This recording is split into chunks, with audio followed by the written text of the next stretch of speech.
To the City Council, well, it's got a new logo for itself. Now, let's be clear about this logo. It's not a brand or anything. It's not tied up with vibrant Invercargill or Spirit of the Nation. The City Council, the corporation itself, has a new logo. It was passed from the Finance Committee, still hasn't been fully accepted by the full council, so there's still opportunity there for debate. So let's have a look at the new logo compared to the old. So first of all, there we have the new on the top, the Invercargill City Council, City of Water and Light.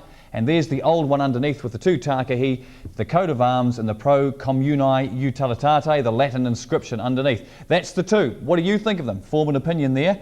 Very shortly we'll be going uptown, up Esk Street, to see what the punters thought when we asked them and showed the two symbols together. But meanwhile, first of all, let's meet our two guests. And they're both city councillors. First of all, good evening, Lewis Crimp. Good evening. And good evening, David Carter. Good evening, Jerry. David, why a new logo? Well, it's an easy to use logo for putting on envelopes, letterheads, car doors, just general advertising. Very easy to reproduce as against the original coat of arms, which has 7 colours. So this is not a branding type, it's not how we advertise in Invercargill or anything? No, it's nothing to do with branding, it's just easy identification. I believe that we'll never ever lose the coat of arms. However, the logo of such as this one that's been promoted, it could change over a 100-year period. Okay, Lou, your reaction to the logo when you saw it? Well, my first reaction was the slogan, City of Water and Light. I think that term water has got a few derogatory things about it. Can you spell that out, Lou? What do you think the association is there? Well, I was in Wellington during the floods in Invercargill, 1981 I think it was, and the announcer says, "Oh, there's floods in Invercargill, we'll call it Invergurgle now."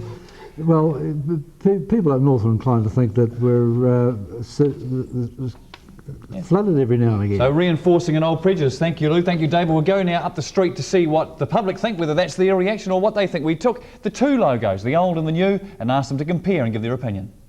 That's the new one. That's the old one. That's what it used to be, the crest. And that. Have you got any thought about it? That one. That doesn't look like anything. This old one, you're saying? Yeah, no, but the new one doesn't look like anything. It doesn't look like Invercargill. I think it would attract your attention quicker than that one would. It's more colourful too. Yeah, more colourful. Yeah. What do you see in that new one, that symbol? Nothing much. Really. I don't know actually. I don't know, I like that one. The new one? Yeah, I yeah. do. Why? Give us a... It's just more, just looks better. You like the new one? Why? No, those birds down the bottom don't look too great. They're a bit basic. Looks a bit old and scatty, I suppose. I prefer the bottom one because it looks more, yeah, it's sort of got a lot of things in detail and it's sort of just plain, really. What sort of image of Invercargill is that giving? Contemporary, modern, yeah.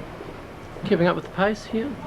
Some people are saying the City of Water and Light, the water is a bit of a concern. Well, the water's a bit, well, it's funny in the paper yesterday, wasn't it? Because they had that, and then above it was that guy with the dialysis machine that had blocked up from the water, so it was a bit ironical, but, oh yeah, I mean, you know, I suppose here you're at the gateway to, you know, all the lakes, and so I guess it's relevant, and the sea, you got the ocean. And... No, I think it doesn't give the right impression.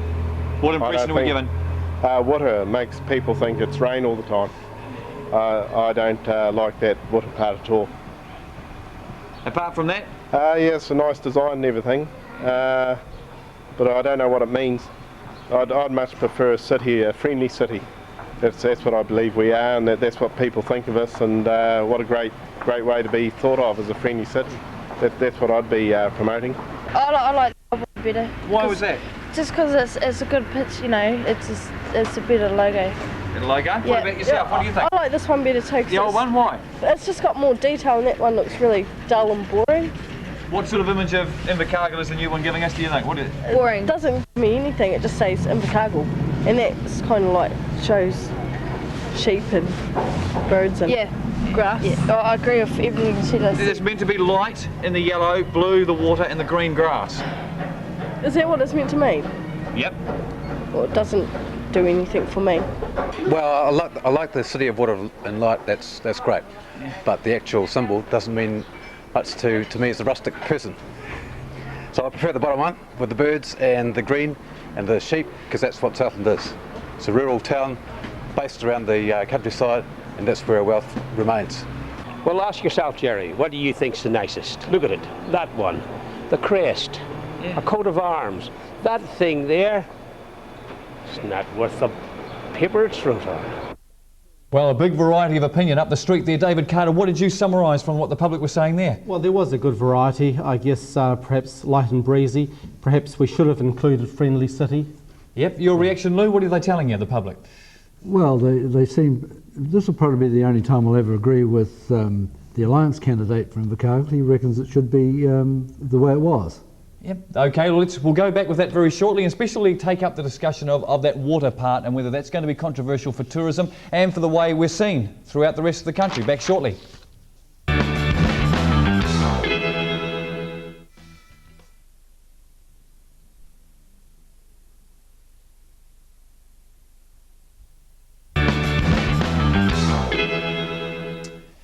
Here we are now, back with our discussion on the Invercargill City Council logo. Let's have another look at it. This is the new proposed logo. It'll be on the letterhead, so you'll get your rates bill maybe with that on the top and on the envelope. It'll be on the cars, the City Council cars, and it'll be going all over the world. What's your opinion on it? Well, first of all, we're back with our guests, Lewis Crimp and David Carter. David Carter, a lot of the public was saying, I just don't see what it's about. So can you give us a brief explanation? Let's have another look at it and get the explanation. With most logos, they'll have to be explained.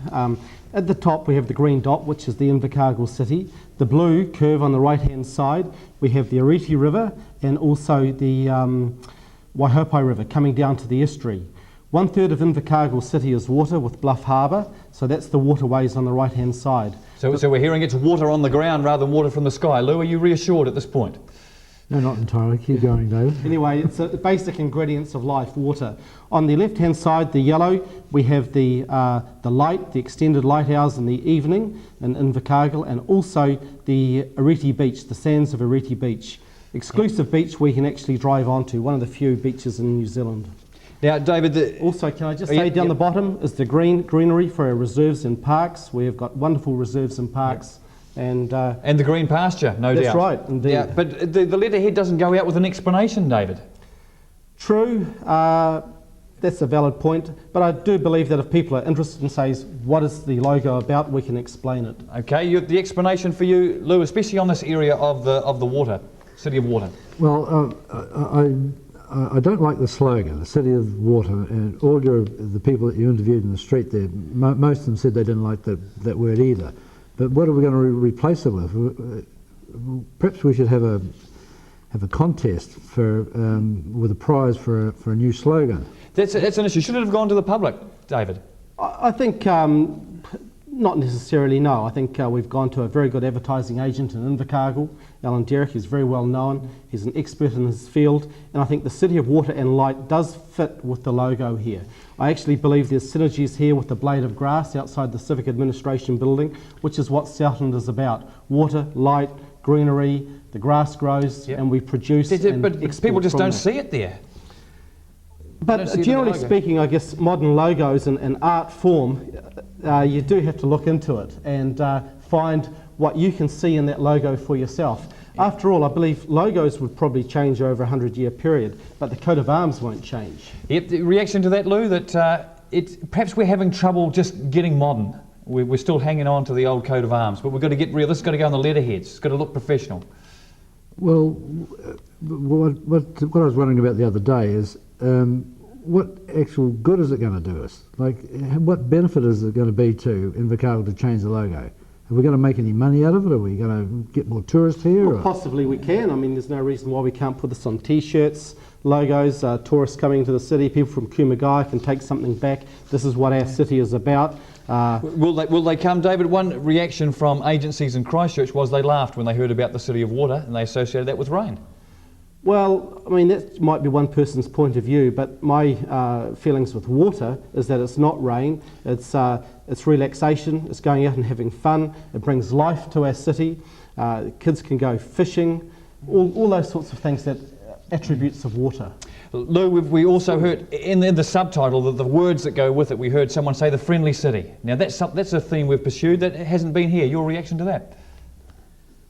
Well, every city seems to be getting themselves a slogan. Auckland's a city that sails, Christchurch is Garden City, But I can remember coming back from somewhere years ago, coming southwards, and I looked out the plane window and everything turned green, from brown to green, coming over Southland. And I said to the woman sitting next to me, I said, this always reminds me of that old song, The Green, Green Grass of Home.